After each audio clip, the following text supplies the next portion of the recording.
Bonjour tout le monde. Aujourd'hui, on va faire l'assemblage d'un vélo électrique plutôt typé ville, le Eleglide City Crosser. Et déjà par rapport à d'autres que j'ai pu tester, l'emballage est beaucoup plus léger. Ça devrait me faire tout drôle. En plus, on n'est pas sur un fat bike du tout. Et en plus, je crois qu'il n'a même pas de suspension avant. Donc là, je vais découvrir autre chose. Donc cette vidéo sera dédiée à l'assemblage, voir un peu comment ça se passe, si c'est difficile, si on n'a pas de mauvaise surprise, etc. Et puis après, l'autre chose qui va être différente, c'est que c'est City Crosser pour la ville. Ben moi, ça va être Mountain Crosser, enfin, route de montagne. Je vais le tester dans des conditions voilà, peut-être un peu différentes de ce que vous avez pu déjà voir. Et surtout, du coup, on va voir comment ça donne avec de bonnes côtes. Rien que déjà que je vois la taille des pneus, on n'est plus dans le même délire des fat bikes que j'ai pu voir. Aujourd'hui c'est très difficile de pas avoir de contre-jour, ça tape fort et si je veux être un peu à l'ombre, ben voilà, on a des contrastes. Regardez-moi ça, si c'est pas excessivement fin. Pour ceux qui n'ont pas vu d'autres de mes tests, c'est plutôt ça que j'ai eu entre les mains. Et pire, ça. Du 26 par 4,8. Ça c'est le plus gros quand même, hein, Cobra. Là, ça c'est déjà assez gros, mais c'est que du 3. L'autre, je sais même pas, c'est ultra mince. Donc ça devrait tracer, ça va faire, je pense, ça va me changer sur la route. Alors, regardons un peu comment ça se déballe. J'espère qu'il n'y a rien à venir pendant le transport. Il a l'air d'être pas mal en kit. Ok, plein de colliers. Comme d'hab, je vais tout dépioter avec mon petit tournevis pour garder un maximum de colliers, parce que les colliers rilsants, c'est la vie. Sans ça, on ne fait rien. Et les couper est un affront. À demain, ça va mieux. Ouais, ça va bien mieux. Bon, allez, je vais tout sortir. Et puis, je vais déballer ça avec vous. Comme ça, on verra si c'est la galère ou pas. Je sais pas si j'essaie de tout sortir d'un coup. Peut-être, hein. Peut-être. Ou peut-être pas. Ah, ça sort. La selle. Déjà, on a une selle plus typée route, hein, comme sur mon VTT normal, plutôt que les selles de fat bike qui sont beaucoup plus grosses, style confort. Mais moi, je préfère des trucs plus fins comme ça. Là, j'ai remarqué que mon postérieur s'y retrouvait quand c'était plus mince. Même si à première vue, on pourrait croire que c'est plus confortable d'avoir des grosses selles. Là, petit pack d'accessoires, je mets de côté pour l'instant. Ah ouais, en fait il y a du polystyrène avec de l'adhésif double face pour pas qu'il bouge, donc je peux pas tout tirer comme je le voudrais. Ah ouais, attends. Et j'ai pas envie de péter le carton, des fois qu'il y a un problème. Après il faut le renvoyer. Ah, j'ai une autre boîte, un peu difforme. De la visserie visiblement. Peut-être c'est ça qui gênait. J'ai rien d'autre qui sort. Hein. Non.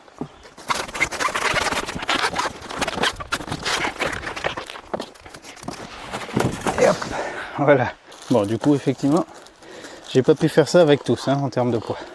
Là, les roues, la largeur, c'est quoi? Je ne connais pas trop en taille de roue, en fait. 700 par 38C. C'est quoi, 3,8 cm? Ça doit être ça. Il y a une béquille. Bon, là, pour l'instant, ça sert à rien la béquille. J'ai du polystyrène un peu partout. Limite, il va me falloir l'aspirateur, là. Une fois la salade de câbles démêlée, de colliers démêlés. Alors, bien sûr, si vous coupez, vous gagnez du temps. Moi, ça fait 3 semaines que j'y suis, mais après, voilà, j'ai des colliers au moins. On se retrouve donc, alors dans les cartons il y avait chargeur, free gift, oh great, what is it? Ah c'est ça free gift, c'est la poignée,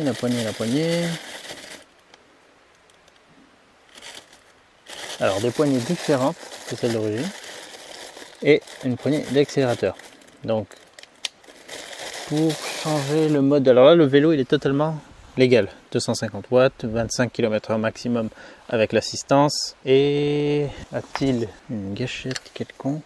A priori non. Donc il n'y a pas d'assistance jusqu'à 6 km/h sans rien faire. Pour ça on peut peut-être mettre la poignée, bon ça on verra plus tard. Ici on a aussi les pédales, de l'outillage, des catadioptres. Oh purée, le carton était ouvert, il y a des écrous qui se baladent. J'espère qu'il n'y a rien de perdu. Donc les poignées différentes de celle-ci. C'est les mêmes poignées que sur le Sea Rusher Trax, si je ne m'abuse. Fais voir. Ah ouais, quasiment les mêmes, sauf que celles-ci sont plus mat, celles-ci plus brillantes. Mais ce sont les mêmes. Pas le même prix de vélo par contre. Donc on a la selle, on a ce petit machin qui était cassé, qui était je sais pas trop quoi. Normalement c'est ça qu'il y a comme entre-toit dans la fourche là, pour le transport. C'était peut-être posé dessus, je sais pas. Il doit y avoir un autre bout dans le carton. On a un étrier de frein, donc frein à disque, mais qui n'est pas monté. On va falloir le monter nous-mêmes. Pour l'instant, c'est la première fois que je vois ça sur les vélos que j'ai monté. C'est le combien? 5e. La roue, écologie oblige avec enjoliveur en carton biodégradable. Et en plus, c'est léger. Un garde-boue avant, un porte-bagages avant. Que je vous dis tout de suite, je vais pas le monter parce que j'ai vu les images du vélo avec. Moi, j'aime pas du tout le look, donc j'ai pas envie de ça devant. Mais sinon, ça se monte avec ces tiges et cette visserie fournie. Et puis le guidon avec son faisceau de câble qui rentre là-dedans. Petite tache à droite à gauche, bien grave. On va le regarder un peu en détail après une fois qu'il sera monté. Bon, sinon il était bien emballé, tous les éléments étaient bien protégés. C'est ça qui fait aussi que ça met un peu de temps à déballer. La chaîne est démise, ouais. La batterie, elle a une forme qui enveloppe le cadre, ça le rend très esthétique comme ça. C'est pas mal, à part cet autocollant jaune, mais ça a l'air pas mal. Et derrière, qu'est-ce qu'on aura? Peut-être pas grand chose à faire. Bon, je vais vite faire regarder le mode d'emploi. Je crois que ça va être quand même assez facile à monter. Mais je vais quand même le lire parce que maintenant j'essaie d'être un bon élève. Ça m'empêchera pas non plus de me gourer. Bon, ça je sais déjà que je peux l'enlever. Tac, ça c'est protection pour le transport.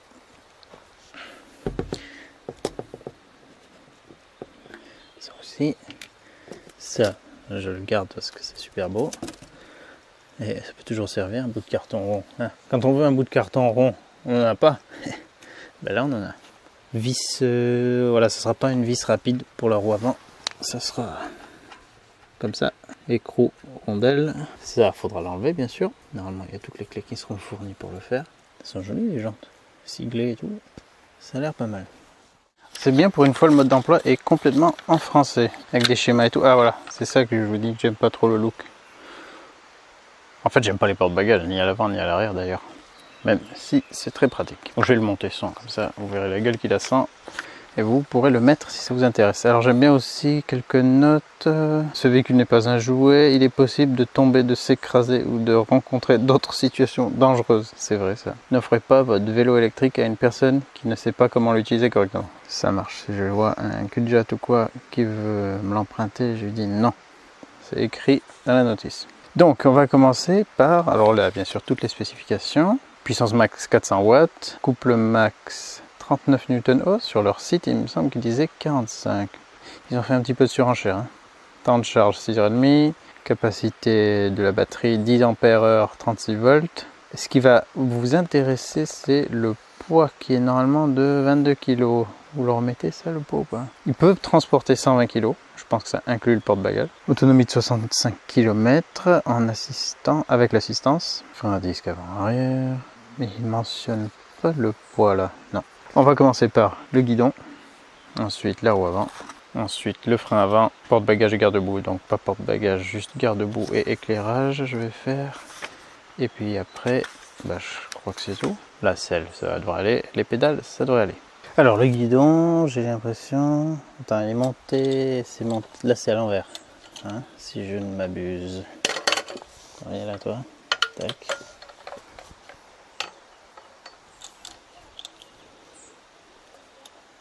Ça va être comme ça. Alors on va prendre la petite clé Allen fournie.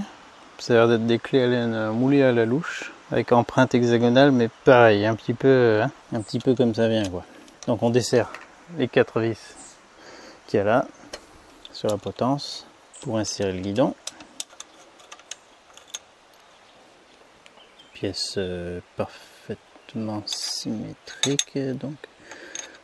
Voilà, c'est bien pour les gens qui auraient tendance à se tromper comme moi. Alors toi, on va essayer de ne pas te vriller, pas te mettre en tension, te mettre bien propre. Il n'y a aucun marquage sur le guidon.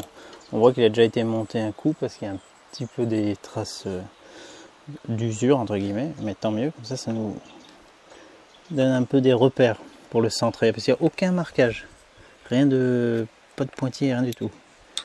C'est débrouillez-vous, quoi. Là vous êtes des grands, là. Vous avez voulu un vélo pas trop cher, vous avez envie de city crosser, alors vous vous débrouillez. Je vais faire venir un géomètre pour me dire si c'est bien centré. Voilà, bon, on revisse ça. Essayez d'équilibrer le serrage entre les 4 vis, pas en serrer une à fond et après passer aux autres. Sinon ça vous fera un truc tout pourri. Et pas équilibré là par exemple, déjà j'en ai trop mis en haut. Il faut qu'on ait à peu près le même écart en haut et en bas, quoi. Voilà, et après quand ça vous semble équilibré, positionnez-le. Ça pourrait se redéplacer, hein, se rebouger, mais essayons de trouver la bonne position directe. Alors là, ça va encore être différent comme position de conduite. J'ai l'impression pas mal penché en avant. Beaucoup plus en mode vélo de course. Putain, c'est con qu'il n'y ait pas un petit repère pour savoir à peu près comment on est centré. Je vais pas devoir sortir un mètre avec les doigts, peut-être. C'est pas du tout bon. Alors attends. Alors je suis un peu trop à droite. Bon, on verra bien. Si je me casse la gueule, c'est que c'était pas bien réglé. J'ai pas mis la selle, mais je pense que ce sera pas mal comme ça. Quand vous avez trouvé la position qui convient, vous serrez cette fois fermement. Sans exagérer, ça peut être facilement cassable ces vis. Mais bon, suffisamment fermement pour que ça ne bouge pas. Putain, la clé, par contre, elle est pas terrible. Hein. Ah, mais je fais avec tout ce qui est fourni, comme ça on voit ce que ça donne. Voilà, ça va être bon. Je pense pas que ça va bouger. Donc là en haut on a cet écart et en dessous à peu près pareil. Il faut faire la même chose de gauche à droite, hein, qu'on soit plus équilibré possible. Est-ce que ça c'est serré ou il faut le resserrer ça? Ah oui, c'est pas du tout serré ça. Et je vais donc serrer la potence qui pourra peut-être avoir besoin d'un réglage aussi après. Si le guidon et si vous avez un décalage entre la roue et le guidon. Maintenant la roue avant. Alors pour ça on prend la petite clé plate. 15 et 10, ça? Non, trop gros, 13. L'écrou, j'espère que c'est pas du 13 parce que sinon il y a un sacré jeu. Ah non, il y en a un autre là, j'avais pas vu, 12. Oui, c'est du 12. On enlève donc cette protection pour éviter que la fourche s'écrase lors du transport. Voilà. Et puis on va mettre la roue. Donc comme je vous ai dit, repérer le sens de rotation. De toute façon, disque à gauche là on a vu. Des grandes roues, hein, 27,5 pouces. Donnez-vous de la marge. Rondelle et écrou vers l'extérieur. Voilà. Est-ce que c'est des rondelles avec une petite patte, un petit détrompeur? Non, du tout. Là, il n'y a plus qu'à serrer. Avec la clé de 15 ultra classe. Voilà. Ça, c'est pas en place. Mais déjà, je regarde si elle tourne droite par rapport à la fourche. C'est bon. Là, maintenant, je peux la mettre sur sa béquille. Oui, parce qu'il y a une béquille fournie. Yeah. Ah, ça me fait trop bizarre là, un vélo tout, avec des roues fines. Enfin, quand on a commencé les tests sur des fat bikes, et pas des moindres, après ça fait bizarre. Sinon, si vous avez l'habitude des vélos de ville, les VTC et compagnie, rien d'anormal. Alors là, cette étape, il faut pas se gourer, sinon on risque de mourir au premier trajet. Voilà l'étrier. Il y a des vis qu'on enlève avec la clé Allen de je ne sais combien qui est fournie, celle qui rentre, quoi. Il y a un peu de frein filet bleu dessus pour éviter qu'elle se desserre. On les enlève. Il y a une petite rondelle avec, est-ce qu'elle peut partir? Non, ça va, elle est sertie avec. On regarde que ce soit bien propre. Et ça ira, si je ne m'abuse, une fois de plus, derrière. Voilà, ça se monte. Donc, les plaquettes. Regardez s'il n'y avait pas un petit truc dedans qui les... une petite cale en plastique ou quoi qui les protège. Si c'est le cas, vous la retirez. S'il n'y a pas de plaquettes, bon, il y a un problème. Donc faites gaffe à ce qui est ces petites plaquettes avec leur garniture pas cassée et tout. Et on voit bien comment ça fonctionne. En tirant le câble, ça pousse le piston sur la plaquette d'un côté vers l'autre, l'autre qui est fixe. Donc on l'amène derrière, on le glisse sur le disque et on visse par l'extérieur dans l'étrier. Commencez toujours à la main sans forcer, comme ça vous mettez rien de travers, rien qui va casser. Si ça force en général, c'est que c'est pas droit.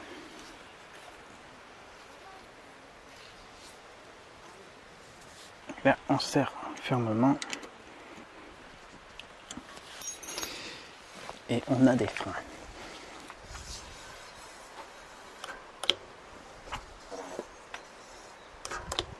Voilà, ça fonctionne. Bah, il a un super petit look déjà là. Bon, la selle ça peut être bien aussi. Enfin, vous faites comme vous voulez, mais personnellement je vais la mettre. Rien de compliqué à ce niveau.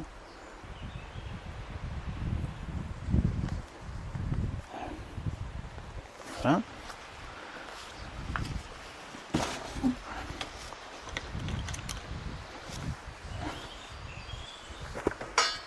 Voilà, ça serait pas mal comme ça.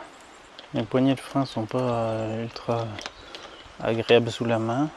Bon, on verra ça lors du test. Mais ça me donne envie de prendre la route là. Et je dirais même sans le garde-boue arrière, bien qu'il soit très discret, ça doit être encore plus sympa le look. Mais il faut dire qu'il est très discret. Hein. On le confond quasiment avec la roue. Ce petit, je pense que ça c'est une bande réfléchissante la nuit. Comme elle fait cette ligne blanche, ça nous donne presque l'impression qu'on n'a pas de garde-boue. Alors je vais installer celui de devant aussi qui me permettra, à défaut de mettre le porte-bagages, d'installer la lumière je pense. Enfin je pourrais certainement la mettre sans, mais il me semble qu'il n'y a pas énormément de marge. Ouais, c'est proche de la roue. D'ailleurs, c'est peut-être pour ça, c'est peut-être prévu que ce soit monté sur le porte-bagages et des jances. Bon, moi je vais le mettre là-dessus. Alors il y a de la visserie avec le porte-bagages. Ce qui était dans le porte-bagages pour le porte-bagages. Et c'est expliqué comment faire tout le montage. Moi, comme je fais autrement, je prends l'autre sachet. Enfin, il y avait aussi l'autre sachet dont on aura besoin, dont cette longue vis qui permet de traverser. Voilà, la fourche. Et sur celle-là, je vais installer juste cette petite patte sur laquelle après je pourrais mettre la lampe. Donc ça. Voilà. Et derrière, je viens fixer le porte-bagages dessus. Le porte-bagages, le garde-boue. J'ai un trépied, pourquoi je l'utilise pas moi?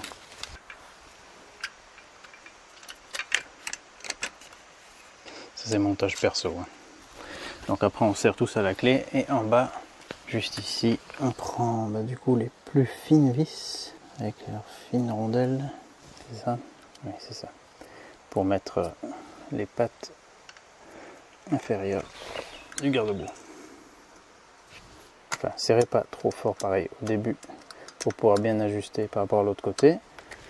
Bien mettre toutes les choses en position, que ce soit pas vrillé, que ça touche pas la roue. Des fois ça, les tiges vous pouvez les redresser un peu si elles sont pas tout à fait dans la bonne forme. Et puis ça va le faire. Et voilà mon montage terminé pour l'avant. Je trouve que c'est bien. Ça c'est un peu vrillé. Il va falloir mettre un peu certaines choses en forme. C'est bon. Par contre, voilà, on a un peu plus de longueur de câble vu qu'il est censé être posé à l'avant du porte-bagages. Donc ça, on peut le rattacher avec un collier en arrière. C'est dommage avec des colliers blancs, ça serait. Heureusement, j'ai des colliers noirs. Ça serait plus discret. Et puis pour l'arrière, ce qui est dommage pour un vélo qui se veut city crosser, c'est qu'il n'y a pas d'éclairage arrière. On a un vieux catadioptre de l'an 1000 qu'on a dû visser sur ce support avec ce tournevis qui, disons-le, est quand même extrêmement cool. Et heureusement, parce que là, il y a une empreinte pour une des clés plates, sauf que c'est complètement biseauté. On peut absolument pas mettre la clé dessus. Voilà, ça c'est cool. Donc ça va se mettre sur la tige de selle, je pense. Hein. Et on aura une certaine classe avec ça. Mais franchement, un éclairage, ça aurait été bien mieux. Surtout un éclairage asservi à l'assistance, comme ça quand on freine. Enfin, asservi au freinage, comme ça quand on freine, et ben, ça s'éclairait. Et ça fait feu stop. Ça aurait été bien plus malin en ville. Je sais qu'il est pas cher le vélo, mais quand même, C'est dommage ça. Bon, je vais vite fait mettre ce truc. Et après, juste les pédales encore à mettre et ça sera terminé. La différence aussi par rapport aux autres que j'ai pu tester, les pédales sont en plastique. Mais sinon, c'est la même chose que les autres. Là, il y a un autocollant qui dit gauche ou droite, left, right. Et pareil, sur la pédale, on le monstre. C'est un vélo à assistance électrique niveau plus. Un vélo à assistance thermique et sans pédale. Voilà, on met un coup de serrage. Et pareil de l'autre côté. Ne tournez pas la pédale hein, pour visser, il n'y a rien qui bouge. En principe, il faut prendre l'écrou qui est là. Voilà. Je vais remettre la chaîne sur le derrière.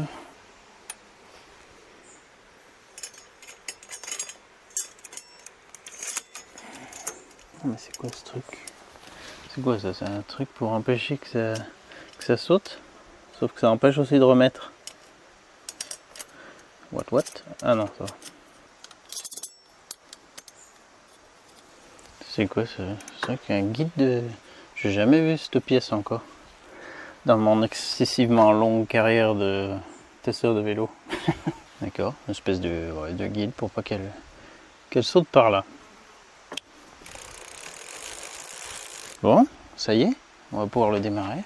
Là sur le garde-boue, s'il est aussi un peu mal aligné, il y a aussi ces deux vis là qu'on peut défaire pour le placer différemment sur la partie métallique. Là pareil, j'attends la venue du géomètre pour m'aider à mettre tout ça de niveau. Puisque je n'ai pas fait de montage à l'avant, je vais quand même mettre les vis qui étaient fournies, histoire de pas juste laisser un trou comme ça. Je sais pas si je mets avec la rondelle ou peut-être c'est la rondelle. Ça sera plus propre. Ouais, que des fois que j'ai envie de remettre le porte-bagages pour aller acheter des œufs. Ah non, je peux pas acheter des œufs. Il n'y a pas de suspension avant. Ça c'est compliqué. Donc si je vais acheter des boules de pétanque, là je pourrais remettre le porte-bagages. Bien sûr je vais garder tous ces petits accessoires. Ah, à moins que c'était ça qui était fourni pour. C'est bon. Ça dépend combien j'en ai, là on voit qu'un, mais ça rentre là-dedans. Pof, peut-être pour ailleurs. Non, je sais pas trop pourquoi c'est prévu ça. Là je peux le mettre. Je sais pas si ça sert à grand chose, mais c'est un enjoliveur de vis. Là je vais dégager ce petit tarceau là pour y mettre le cap de frein. Je pense que c'est fait pour ça. Je vais j'y arriver à une main. Oui, voilà. Ouais, je crois que c'est pour ça que ça se balade pas dans tous les sens. Donc là on a aussi des vis pour porte-bagages arrière si vous voulez. D'ailleurs, est-ce que ça se trouve il pourrait se mettre à l'arrière avec les tringles qu'il y a. Ah, c'est pas impossible ça. Voilà, bon, on va pouvoir juste l'allumer pour voir le display. Et là on a les clés, deux clés. Eh ben qu'est-ce que je disais? Il me fallait un collier noir. Ben voilà, j'ai un collier noir. Je vais le détacher, comme ça je pourrais attacher un peu mieux la lumière. Est-ce que j'ai vraiment besoin de le faire ou je la laisse pendouiller? Je viens de regarder vite fait. On pourrait envisager une installation de ce porte-bagages à l'arrière, et non pas à l'avant, parce que ça, c'est la bonne longueur, c'est la bonne distance pour les fixations du garde-boue. Donc en mettant les vis plus longues, on pourrait, je pense, se prendre là. Et ce support qu'il y avait, on pourrait, bon là je vous parle d'une bidouille, d'un bricolage, on pourrait l'installer ici, mais il faudrait tordre un peu ça pour donner l'angle. Voilà, il serait posé comme ça pour lui donner l'angle et se mettre sur une de ces deux vis. Ouais. Ou plier plus celle-ci, ce qui serait peut-être plus facile d'ailleurs. Parce que là on a trop d'angle au niveau de cette vis. Mais limite on pourrait bricoler un truc. Bon, je vous le dis comme ça. Vous en faites ce que vous voulez de cette information extrêmement intéressante. Oh merde, putain. D'accord, ça c'est fait, je l'ai pété. Ne forcez pas sur le garde-boue. C'est fragile. Putain, je l'ai trouvé trop bas. Ouais, j'aurais dû dévisser. Bon, on va jouer de la glu. Avant que je recolle ça, regardons un peu le display. Alors attends, il faut une clé. Hein, ouais, il faut une clé. Enfin, je sais pas si elle fait contact. Là, sur la batterie, on a ici un petit capuchon qu'on peut enlever pour brancher sans enlever la batterie. Ici on a un bouton pour voir le niveau de charge. Rouge, green, green, blue. Blue, ça doit être chargé à fond. Si je fais ça, il se passe quoi? Ah, ça fait ressortir la batterie. Comme ça. D'ailleurs, elle a ce format. Voici ses caractéristiques.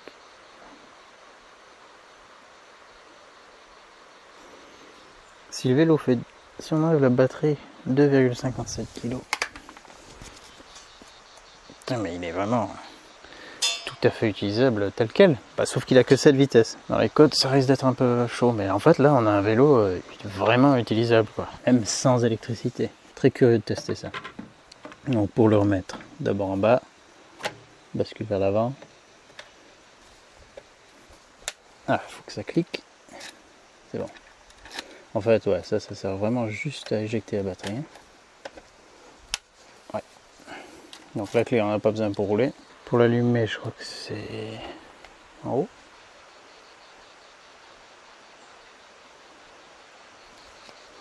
Ça aussi, ça diffère de ceux que j'ai pu tester. Un afficheur ici sur la poignée, au lieu d'un truc central, qu'on pourrait peut-être déplacer un peu. Mais... Ah, quoique là, on a des boutons pour les niveaux d'assistance. Je le trouve un peu proche de la poignée. Pas très confortable à manipuler avec le pouce en roulant peut-être. Donc de base 5 niveaux. Là c'est pour l'éclairage. En haut pour naviguer. Ah non, pardon. C'était pour... Il y a quoi d'autre? Il n'y a pas d'autres boutons? C'était pour allumer et éteindre, mais il n'y a pas un bouton I ou quelque chose comme ça? Ah, je vois que si on reste appuyé sur le bouton de l'éclairage, ça le fait avancer en mode... Ça lance, voilà, l'assistance pour marcher. Il faut freiner pour l'arrêter. Ah, si on appuie 2 fois sur le bouton de la lumière, ça passe de odo à trip. Donc trip, c'est le kilométrage fait sur un voyage, et odo sur la totalité. D'accord. C'est tout ce qu'on a, je crois. Attends, on va voir en gros si j'appuie 2 fois. Non, rien, plus ou moins. Ah, si, il y a des programmes et tout. Ok, bon. Je bidouille rien du tout pour l'instant. Là, c'est la prise où on peut brancher l'autre poignet et donc avoir l'accélérateur manuel et éventuellement le débrider. Pour l'instant, je vais le tester totalement en mode légal, et puis après, bien sûr, celui qui veut le débrider, je pense que c'est possible. Je vais essuyer les quelques taches qu'il y a dessus et puis on va le mettre un peu à la lumière pour voir son aspect dans un meilleur éclairage. Alors, je continue de feuilleter un peu le mode d'emploi. Bon, tout ce qui est pour le display est expliqué, y compris le menu caché, les codes erreurs. Et là aussi, on me demande fréquemment, là aussi des choses à entretenir, comment les entretenir, qu'est-ce qu'il faut lubrifier, tous les combien de temps. Et chose qu'on me demande fréquemment, est-ce que c'est garanti, combien de temps c'est garanti. Voilà, je vous laisse mettre pause sur cette image pour voir les durées de garantie. Maximum 3 ans pour le cadre et 14 jours pour autre pièce, je ne sais pas ce que c'est. La selle peut-être. Batterie 6 mois, pas très loin. Voilà, et aussi dépannage. Donc mode d'emploi, un des plus complets que j'ai vu à ce jour, en français. Bien. Il va de soi que je vous recommande pour l'entretien de vos vélos l'authentique greenwashing, nettoyant sans rinçage. Très très bien. Pour nettoyer sans mouiller et faire briller, protéger en même temps. Tout support, plastique, caoutchouc, métal, aluminium, tout. Là, il n'est vraiment pas très sale, c'était juste pour enlever les 2-3 taches, dépoussiérer. Et bien sûr, un produit écologique, parce qu'un vélo électrique c'est écologique, alors il faut utiliser des produits écologiques. Putain de merde, faites pas chier. Le vendeur agressif. Ah ouais, il faut que je répare mon... Alors attends, je mets pas de produit là-dessus, le temps que j'ai mis la super glue. Encore plein de polystyrène un peu dans tous les sens. Ah, j'ai un petit peu de la jante qui est rayée malheureusement. Excellent produit pour les motos aussi. Ça, vous avez ça, vous nettoyez tout avec. Pour les voitures bien sûr également. Mais je pense souvent motards et cyclistes pour ça. Alors finalement, je vous fais pas le tour dans un endroit bucolique, je vous fais dans un environnement un peu style urbain déchetterie. Encore un peu de poussière de polystyrène. Ah, franchement, j'aime beaucoup son look. C'est pour ça que j'ai dit oui pour le tester. Parce qu'il y en a, on me propose de tester. Rien que le look, déjà, ça me donne pas trop envie. C'est con parce qu'il me suffit de tester, de le revendre et voilà, je me fais de l'argent. Mais non, j'aime bien quand même. Enfin, il faut que j'y trouve au moins un intérêt. Soit qu'il soit pliant, voir qu'est-ce que ça donne, soit qu'il soit tout terrain un peu fou, soit qu'il ait vraiment une gueule spéciale qui me plaît. Bah, celui-là, il me plaît bien. Sans son porte-bagages avant. J'aime bien le look, il m'a l'air d'être assez polyvalent, il n'y a pas du tout de suspension, il est assez léger. Et voilà, ça m'intéresse de voir ce que ça donne. Je le trouve assez élégant.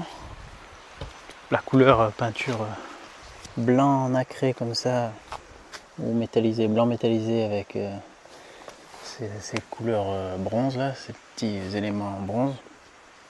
Là, je le trouve élégant, assez sobre. Et il a un look qui donne l'impression, un look plus cher que ce qu'il vaut. Bon après bien sûr les soudures sont assez grossières.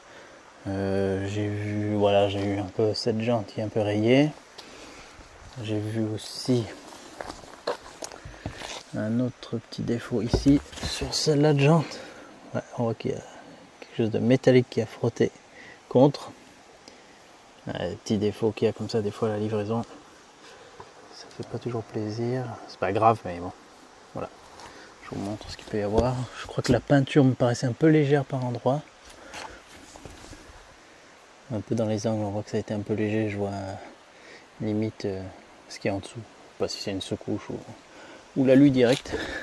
Là aussi, petit défaut de peinture, presque d'usinage de la fourche que d'un côté. Voilà. Bon, surtout ce qui nous intéresse, c'est qu'est-ce que ça vaut sur la route. Est-ce qu'on est bien? Est-ce qu'on peut faire de la distance avec? Ça, je vais vous le montrer. Bien entendu, dans un test, je vais essayer de faire le plus complet possible.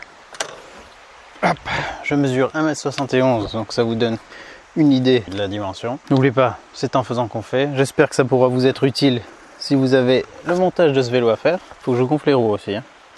En tout cas, c'était pas compliqué, mais juste l'étrier avant qui change un peu des autres marques qui étaient déjà prémontées. Allez, à très bientôt. Et je me tâte même à aller faire de suite le premier test parce que là, j'ai vraiment envie de le tester.